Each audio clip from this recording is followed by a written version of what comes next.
Une femme humiliée fait face à la moquerie publique pour son ex lors d'un rassemblement d'élite. Ignorante qu'elle est secrètement liée au roi vampire le plus craint et puissant, qui ne tolère jamais le manque de respect envers ceux qu'il protège. Et elle se tenait figée alors que le rire de son ex résonnait à travers la salle de bal de cristal. Ces mots cruels à propos de son état de sous-acte coupant plus profond que n'importe quelle lame, complètement inconsciente que le prédateur le plus dangereux en 1000 ans regardait déjà depuis les ombres. Les chandeliers dorés du manoir Blackstone jetaient des ombres dansantes sur les sols de marbre, alors que l'élite de Manhattan se mêlait dans leur plus belle tenue.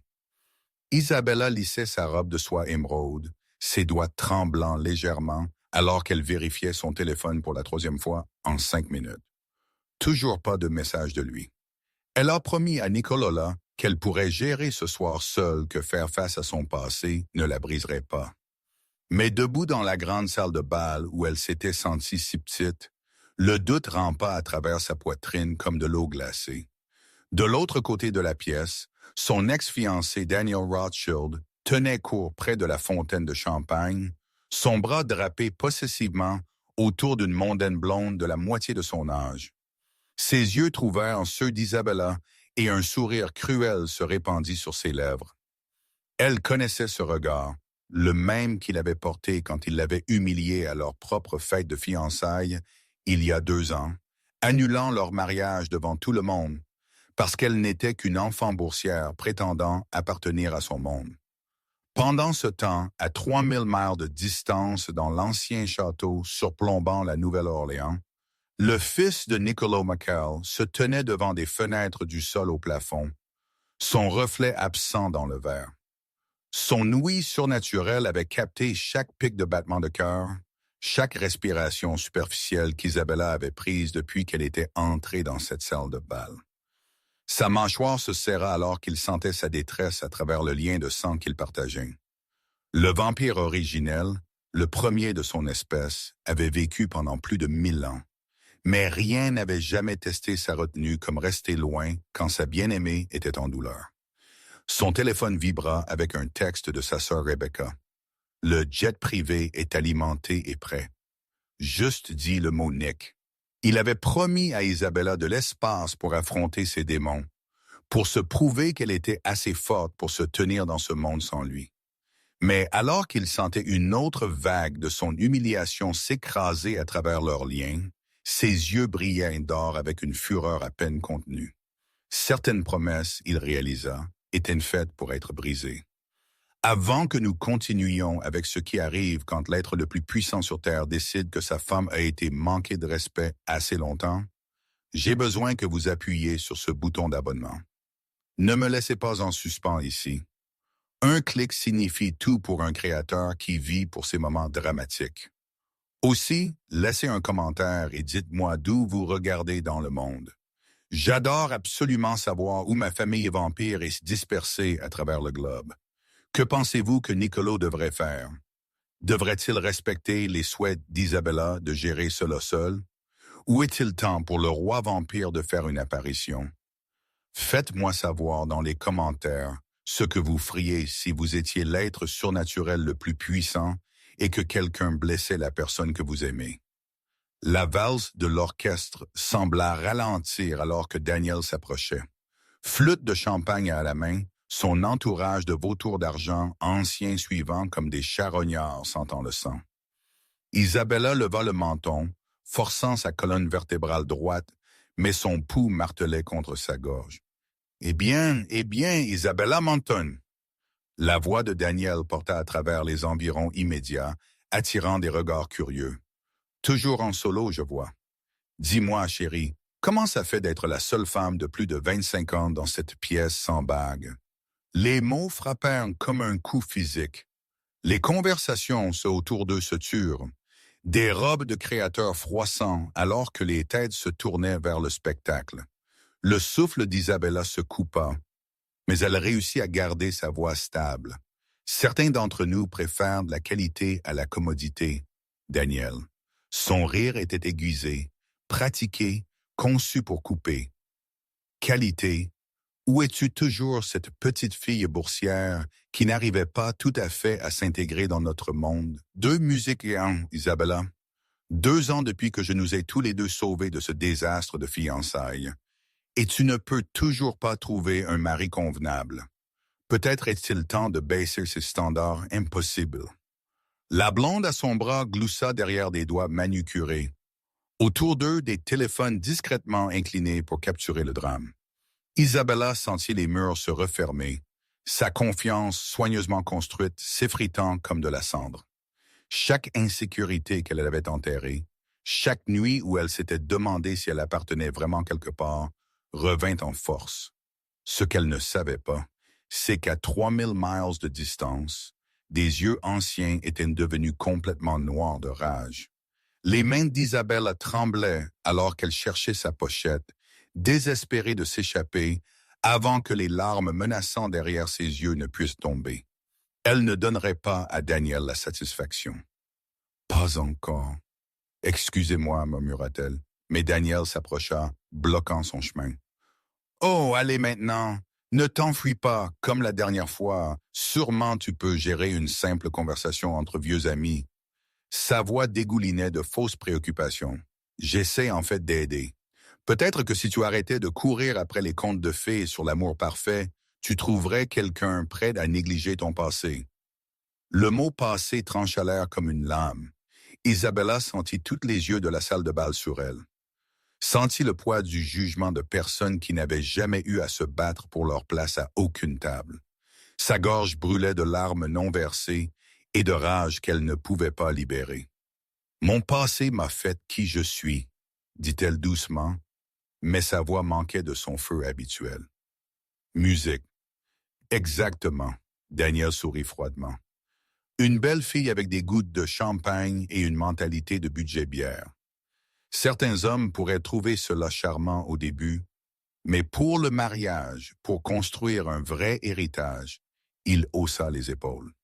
Eh bien, les résultats parlent d'eux-mêmes. La vision d'Isabella se brouilla. Elle voulait crier pour lui parler de l'homme qui aimait chaque partie de son histoire, qui voyait de la force là où Daniel voyait de la honte. Mais elle avait promis à Nicolas que c'était sa bataille à mener. Elle s'était promis qu'elle était assez forte. Pendant ce temps, à la Nouvelle-Orléans, Nicolas écrasa son téléphone dans ses mains nues. La vitesse surnaturelle le portant déjà vers la porte. Alors qu'Isabella essayait de dépasser le cercle de Daniel, son ami Marcus s'écarta, créant un mur de costumes de créateurs autour d'elle. Ils n'en avaient pas fini avec leur divertissement. « Tu sais que ce que je pense, Dan? » Marcus intervint, ses mots bredouillant légèrement à cause du whisky cher. « Je pense que notre Isabella attend quelques nuits et armure étincelante. Croyant toujours à ses romans d'amour, n'est-ce pas, chérie? Peut-être qu'elle est atteinte d'un vampire. » La blonde gloussa et le groupe éclata de rire. Le sang d'Isabella se glaça aux mots. Si seulement ils savaient à quel point ils étaient près de la vérité, comment l'homme qu'elle aimait pouvait entendre son chagrin d'amour à travers un continent, comment il se battait probablement contre chaque instinct en ce moment pour rester loin comme elle l'avait demandé. Un vampire serait parfait pour elle. Daniel continua, enhardi par la réaction de son public. Quelque chose qui n'existe que dans les fantasmes. Juste comme ses standards, juste comme sa fierté, juste comme sa croyance qu'elle mérite mieux que ce que les vrais hommes dans le vrai monde sont prêts à offrir. La salle de bal se sentit soudain suffocante. La poitrine d'Isabella se serra alors qu'elle réalisa qu'elle était piégée, non seulement par leur corps, mais par la foule grandissante de spectateurs avec leurs téléphones et leurs escaliers de jugement. Chaque sortie semblait bloquée par des visages curieux, désireux de témoigner de son humiliation. Son téléphone vibra. Un texte d'un numéro inconnu. Le roi protège ce qui lui appartient toujours. Le cœur d'Isabella s'arrêta. Ce n'était pas le numéro de Nicolas, mais ces mots, seul lui les aurait formulés exactement de cette façon. Le pouce d'Isabella plana sur le texte mystérieux, alors que des souvenirs affluaient 6 mois auparavant, quand son monde s'était brisé et s'était reconstruit en une seule nuit. Elle rentrait tard chez elle après son travail à la galerie d'art, prenant un raccourci à travers le quartier français pendant son voyage d'affaires à la Nouvelle-Orléans. Les 3 hommes qui l'avaient acculé dans cette ruelle sombre n'avaient aucune idée qu'ils étaient sur le point de devenir une leçon sur pourquoi certaines femmes étaient protégées par des forces au-delà de la compréhension humaine. Elles pouvaient encore se souvenir du son, comme le tonnerre roulant sur la terre silencieuse quand Nicolas était apparu. Pas marché, musique pas courue, mais simplement matérialisée de l'ombre elle-même. La façon dont il s'était déplacé plus vite que ses yeux ne pouvaient suivre. La façon dont ces hommes étaient tombés sans qu'il ne semble les toucher. Et puis sa voix accentuée avec 1000 ans d'autorité. Personne ne touche ce qui est à moi. À moi, murmura-t-elle maintenant, le mot perdu dans le chaos de la salle de bal. Qu'est-ce que c'était? Daniel se pencha plus près. Son haleine puant l'arrogance et l'alcool. Enfin prête à admettre la défaite, Isabella le regarda. Le regarda vraiment, et pour la première fois vit à quel point il était vraiment petit. Comme il avait toujours été terrifié par quiconque ne pouvait être acheté, contrôlé ou diminué. Comment il essayait de briser son esprit parce que sa force mettait en évidence sa faiblesse. « J'ai dit à moi », répéta-t-elle, sa voix devenant plus forte. « J'appartiens à quelqu'un qui te fait ressembler à un enfant effrayé jouant à se déguiser. » Le visage de Daniel s'assombrit. « Vraiment? Et où est ce petit ami mystérieux ce soir? Commode comme il ne semble jamais exister quand tu as besoin de lui. » Ce qu'Isabella ne pouvait pas lui dire, c'est que Nicolas avait supplié de venir ce soir. Avait fait les 100 pas dans son bureau comme un prédateur en cage, faisant des plans pour acheter tout l'hôtel juste pour assurer sa sécurité. Mais elle lui avait demandé de la laisser prouver qu'elle pouvait affronter cela seule pour se montrer qu'elle était plus que la fille brisée qui avait été humiliée auparavant. L'ironie ne lui échappait pas maintenant. Elle était tombée amoureuse de l'être le plus puissant de l'existence. Et pourtant, la voilà, se sentant impuissante à nouveau. Son téléphone vibra à nouveau. Cette fois, c'était définitivement Nicolas, son vrai numéro. « Tu n'es pas seul, amour. Tu n'as jamais été seul. Regarde vers le balcon. » Les yeux d'Isabella se levèrent, balayant le niveau supérieur de la salle de bal. Là, dans les ombres entre les colonnes de marbre, elle aperçut un mouvement. Pas lui, il avait promis de rester loin, mais elle reconnut la silhouette. Elijah, le frère de Nicolas, impeccablement vêtu comme toujours, sa présence à la fois rassurante et menaçante. Un autre texte. « Mon frère a veillé sur toi toute la soirée. As-tu vraiment cru que je te laisserais sans protection parmi les loups? » Malgré tout, Isabella sourit. Même en respectant son indépendance, Nicolas avait trouvé un moyen de la garder en sécurité sans briser sa parole. C'était si parfaitement lui honorant sa demande, tout en s'assurant qu'elle n'était jamais vraiment vulnérable. « De quoi souris-tu? » La voix de Daniel devint aiguë d'irritation. « Enfin, tu craques sous la pression. »« Non, » dit Isabella doucement, sa confiance revenant alors qu'elle sentait le fil invisible, la connectant à l'homme qui avait passé des mois à lui montrer à quoi ressemblait le véritable amour. « Je pense à quel point tu as tort à propos de tout. » Elle pensa au dimanche matin dans le bureau de Nicolo, lisant pendant qu'il peignait. Comment il avait passé des décennies à collectionner des premières éditions de ses livres préférés. Comment il avait appris à cuisiner de la nourriture humaine juste pour lui faire le petit déjeuner. Comment cette créature ancienne et redoutable devenait douce comme un agneau en sa présence. Pourtant, elle brûlerait le monde si quelqu'un la menaçait. « Tu veux savoir la vérité, Daniel? » Isabella se redressa, rencontrant son regard directement. « J'ai trouvé quelqu'un qui te fait ressembler à un petit garçon effrayé. Quelqu'un qui voit mon passé comme une force, pas une faiblesse. Quelqu'un qui me valorise pour exactement qui je suis. » Daniel rit, mais cela sonnait forcé maintenant. Et pourtant, il est introuvable quand tu en as le plus besoin. Le sourire d'Isabella devint mystérieux. Qui dit qu'il n'est pas ici?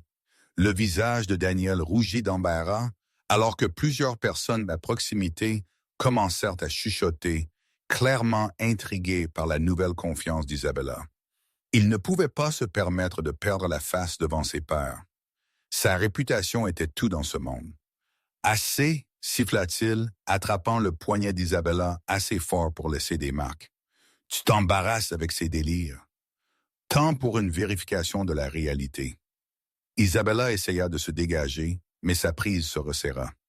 Lâche-moi, Daniel, pas avant que tu n'arrêtes cette fantaisie pathétique et que tu fasses face aux faits. Sa voix s'éleva, attirant plus d'attention. Tu es seule, Isabella. Tu as toujours été seule. Personne ne veut de marchandises endommagées du mauvais côté de la ville. Tu me fais mal, dit Isabella doucement. Mais l'humiliation de Daniel s'était transformée en quelque chose de plus sombre, de plus dangereux. Bien, ricana-t-il. Peut-être que la douleur t'apprendra ce que la gentillesse n'a pas pu. Tu dois apprendre ta place. Marcus s'approcha, enhardi par l'agression de son ami. Aurait dû rester séparé, Dan. Certaines personnes n'ont jamais appris à être reconnaissantes pour ce qu'elles peuvent obtenir. Le cœur d'Isabella martelait alors qu'elle se sentait vraiment piégée pour la première fois. Ce n'était plus seulement une humiliation sociale. Cela menaçait de devenir quelque chose de pire. La prise de Daniel coupait la circulation, son visage tordu d'une rage qui semblait disproportionnée à sa défiance. « S'il te plaît, murmura-t-elle, réellement effrayée. « Maintenant tu me fais peur. Tu devrais l'avoir peur, dit Daniel froidement. Tu aurais dû avoir peur il y a 2 ans quand tu as cru pouvoir m'embarrasser en ayant des standards au-dessus de ta station. » La salle de bal sembla se déplacer autour d'eux. Les conversations mourant alors que les gens commençaient à remarquer le ton agressif. Mais au lieu d'aider, ils regardaient comme des spectateurs à un match de gladiateurs, des téléphones enregistrant discrètement ce qu'ils sentaient pourrait devenir un moment viral. Isabella ferma les yeux, se sentant plus seule qu'elle ne l'avait été depuis cette terrible nuit il y a 2 ans quand Daniel l'avait publiquement détruite.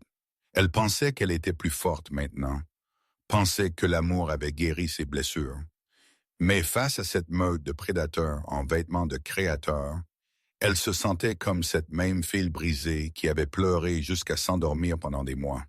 Son téléphone glissa de ses doigts tremblants, s'entrechoquant sur le sol de marbre.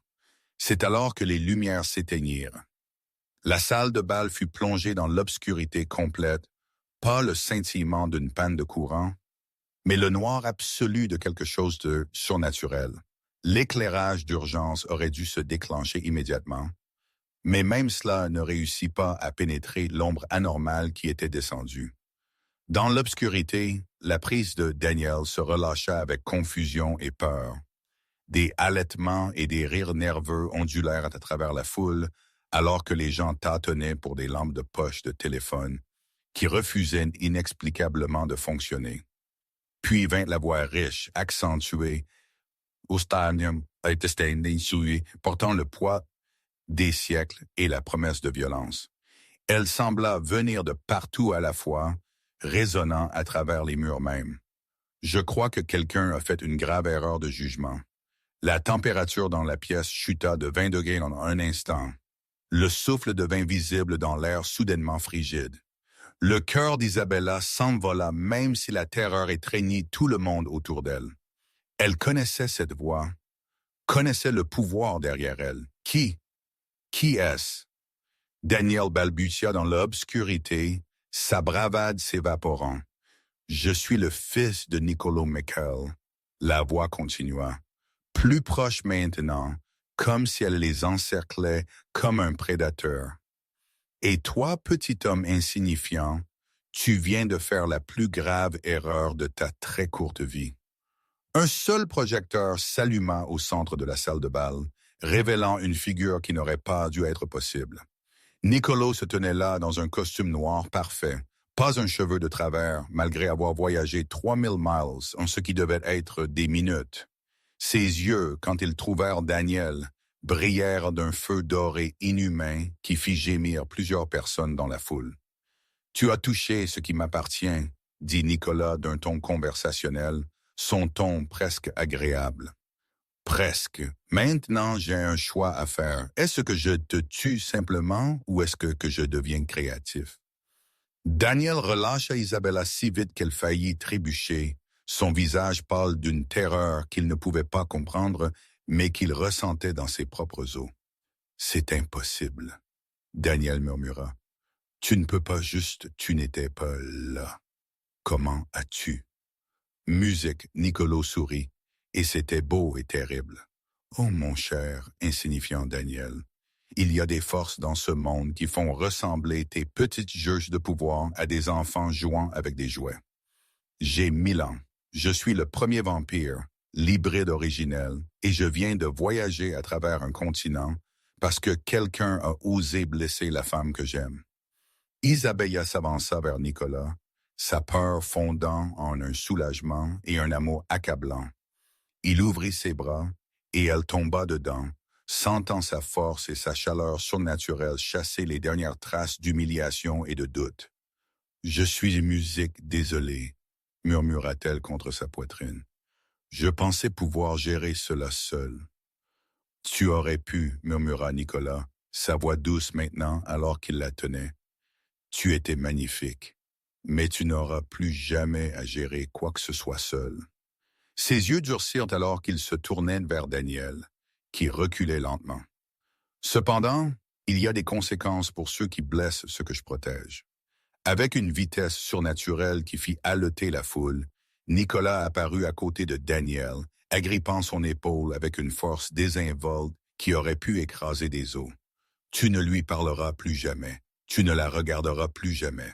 En fait, je crois qu'une longue vacance dans un endroit très reculé bénéficierait immensément à ta santé. » Daniel hocha frénétiquement la tête, des larmes de terreur coulant sur son visage.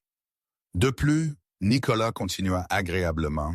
« Tu liquideras la moitié de tes actifs et les donneras anonymement à des fonds de bourse pour étudiants défavorisés. Considère cela comme un paiement pour ma retenue et pour ne pas t'arracher la gorge. » D'un coup de poignet dédaigneux, Nicolas envoya Daniel trébucher en arrière.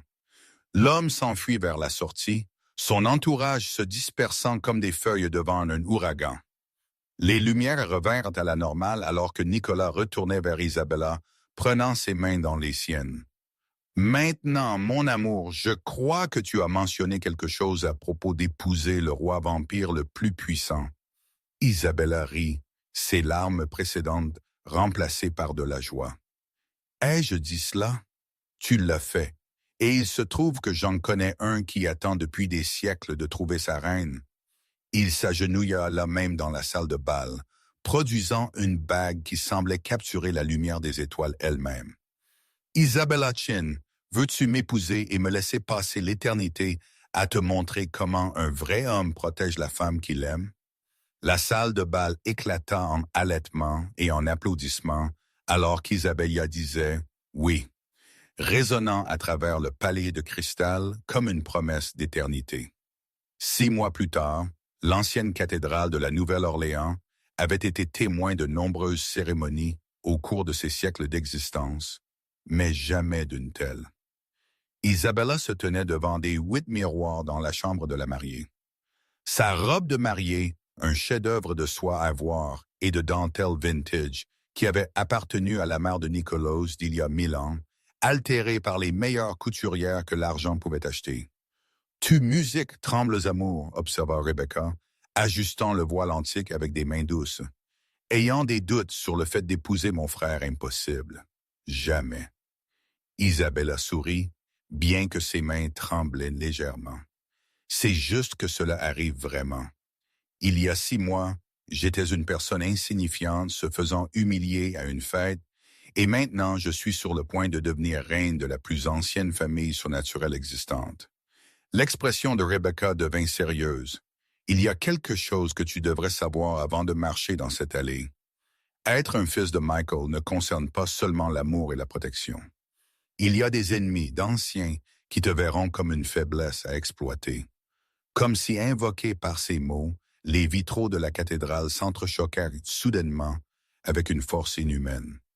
Le sang d'Isabella se glaça alors que la vitesse surnaturelle résonnait à travers les couloirs à l'extérieur, mais pas le mouvement familier et contrôlé de sa future famille. « Qu'est-ce que c'était? » murmura Isabella. Elijah fit irruption par la porte, son calme habituellement parfait craqué par l'urgence. « Nous avons un problème. Les frères Salvatore sont arrivés avec un contingent plutôt grand de chasseurs de vampires. Ils affirment que Nicolas ait violé un ancien traité en prévoyant de transformer une mariée humaine. » Le cœur d'Isabella se serra. Elle avait su que ce jour pourrait venir si le monde surnaturel avait des règles, de la politique, d'anciennes rancunes qui s'étendaient sur des siècles. Mais elle avait espéré que leur bonheur pourrait exister sans interférence. « Ils veulent te parler », continua Elijah. « Apparemment, la mariée a le droit de choisir son destin librement sans influence. » « Influence ?» La voix d'Isabella s'éleva d'indignation. « Ils pensent que Nicolas m'a contrainte. » À travers le lien qu'elle partageait avec lui, elle sentit la rage de Nicolas monter comme une tempête surnaturelle. Sa voix résonna dans son esprit. « Reste où tu es, amour. Je m'en occupe. » Mais Isabella Chin avait passé toute sa vie à être sous-estimée, et elle n'allait pas commencer son mariage en se cachant derrière son fiancé surnaturel. Elle leva le menton avec la même défiance qui avait attiré l'attention d'un roi vampire. « Non, dit-elle fermement, je leur parlerai moi-même. » Elle entra dans le hall principal de la cathédrale pour trouver Nicolas face à Damon et Stéphane Salvatore, ainsi qu'une petite armée d'humains armés. La tension dans l'air était assez épaisse pour couper. « Messieurs, annonça Isabella, sa voix portant à travers l'espace sacré. Je comprends que vous avez des préoccupations concernant mon état mental. » Damon Salvatore sourit d'un air suffisant. « Eh bien, l'infâme mariée. Dis-moi, chérie, as-tu une idée de ce dans quoi tu te maries? Le nombre de corps, les siècles de sang. Je sais exactement qui j'épouse, répondit Isabella calmement.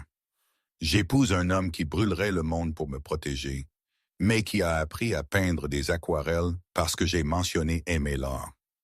Un homme qui me lit de la poésie et des langues qui se sont éteintes il y a des siècles, mais qui est toujours nerveux en demandant si je veux du café le matin. » Stéphane s'avança, son expression plus douce mais également préoccupée.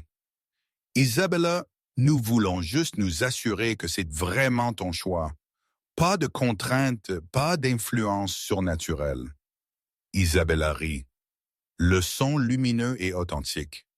Influence surnaturelle? Tu veux dire comme comment il a attendu 3 mois pour même m'embrasser parce qu'il voulait être sûr que je pouvais gérer la vérité sur ce qu'il était? Ou comment il a passé une demi-année à essayer de me dissuader de me transformer en vampire parce qu'il est terrifié de m'enlever mon humanité? Elle s'approcha de Nicolas, lui prenant de la main. Cet homme m'a donné plus de choix et de liberté que n'importe quel humain ne l'a jamais fait. Alors oui, c'est mon choix. Mon choix libre, complètement non contraint. Nicolas lui serra la main, ses yeux doux d'amour et de fierté. « Ma brave, magnifique reine, murmura-t-il. Damon roula des yeux. « Oh, s'il vous plaît, c'est nauséabond. Qu'est-ce qui est nauséabond? » Vint une nouvelle voix de l'entrée de la cathédrale et de gâcher le mariage de quelqu'un.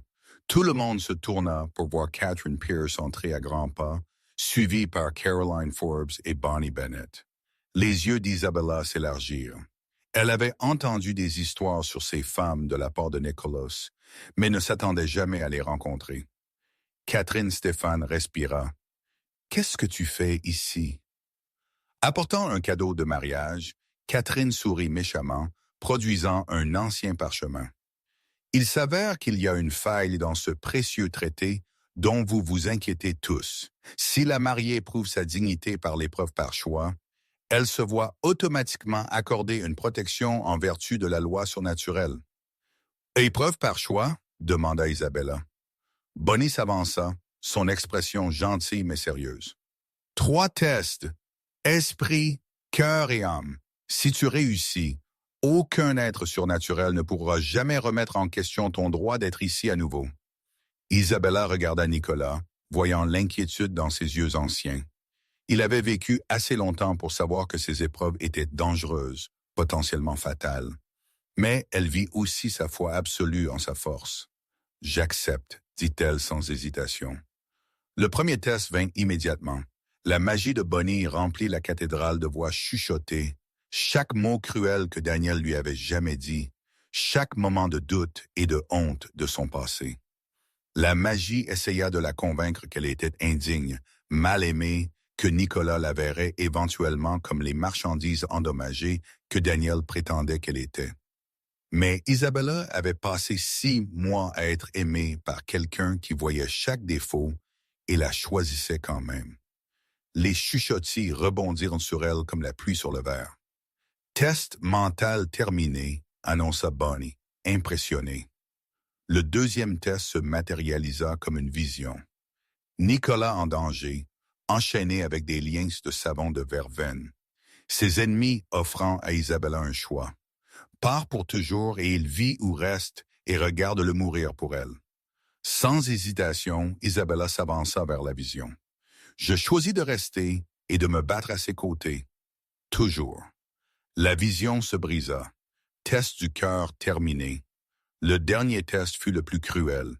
Isabella sentit soudainement chaque mort que Nicolas avait causé en ces 1000 ans.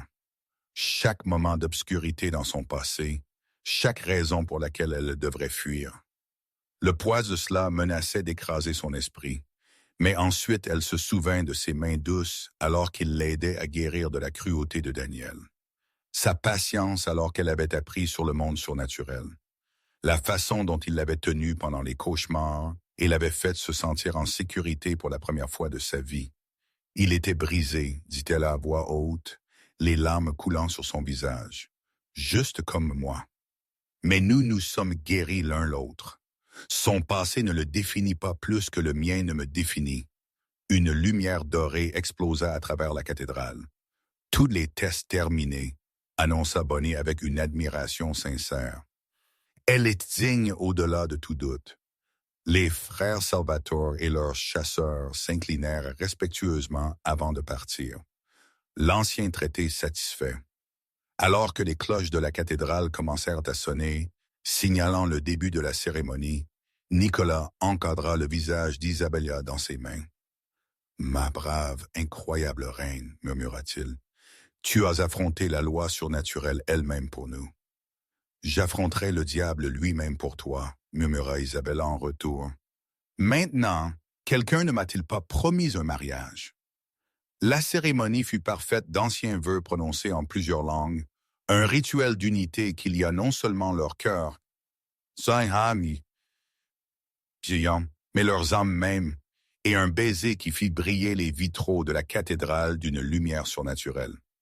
Alors qu'ils redescendaient l'allée en tant que mari et femme, Isabella aperçut Daniel dans le tout dernier banc, semblant plus petit et plus misérable que jamais. Il était apparemment venu voir ce qu'il avait perdu. Nicolas suivit son regard et sourit méchamment. « Dois-je le faire enlever, madame le fils de Michael ?» Isabella réfléchit d'un instant, puis secoua la tête. « Non. Laisse-le regarder. Laisse-le voir à quoi ressemble le véritable amour, ce qu'un vrai homme fait pour la femme qu'il aime. Peut-être qu'il apprendra quelque chose. » Alors qu'ils entrèrent dans le soleil de la Nouvelle-Orléans, transformés par l'amour et la magie en quelque chose d'éternel, Isabella réalisa qu'elle ne s'était jamais sentie plus puissante, plus digne, plus complètement elle-même que dans ce moment. Pas malgré son passé, mais à cause de la façon dont elle avait choisi de s'élever au-dessus de cela. « Prête pour l'amour éternel ?» demanda Nicolas, ses yeux pétillants de malice et d'adoration. « Avec toi ?» Isabella sourit largement, se tenant sur la pointe des pieds pour embrasser son mari roi vampire. « J'étais prête depuis le moment où tu es apparu dans cette salle de bal comme un ange vengeur. » « Ange vengeur ?» Nicolas ricana alors qu'ils montaient dans leur Rolls-Royce vintage décoré de roses blanches et d'anciens charmes protecteurs. « J'aime plutôt ça. » Et alors qu'ils partaient pour leur lune de miel dans le château écossais où Nicolas était né il y a plus d'un millénaire, Isabella sut qu'elle avait enfin trouvé sa place. Pas dans le monde étroit de Daniel de jugement et de l'imitation, mais dans une histoire d'amour qui durerait littéralement pour toujours. La fille boursière dans le roi vampire prouvant que parfois les histoires d'amour les plus impossibles sont celles qui valent le plus la peine de se battre. Et c'est ainsi que vous gérez les brutes quand vous sortez avec un roi vampire millénaire. Mais sérieusement, si vous êtes arrivé jusqu'ici sans vous abonner, vous me brisez le cœur pire que Daniel n'a brisé celui d'Isabelli. Je viens de vous donner la confrontation romantique surnaturelle la plus épique.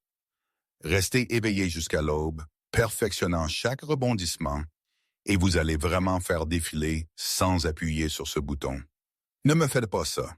Abonnez-vous maintenant et rejoignez la communauté d'histoires d'amour de vampires à la croissance la plus rapide sur YouTube, où des histoires d'amour épiques et la justice surnaturelle se rencontrent chaque semaine.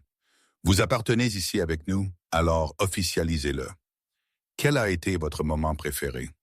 La grande entrée de Nicolas, la façon dont il a géré Daniel, ou cette proposition épique dans la salle de bal?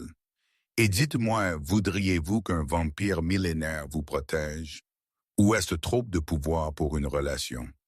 Laissez vos pensées ci-dessous. Je lis chaque commentaire et j'adore entendre quel moment vous ont fait tomber amoureux de ces personnages.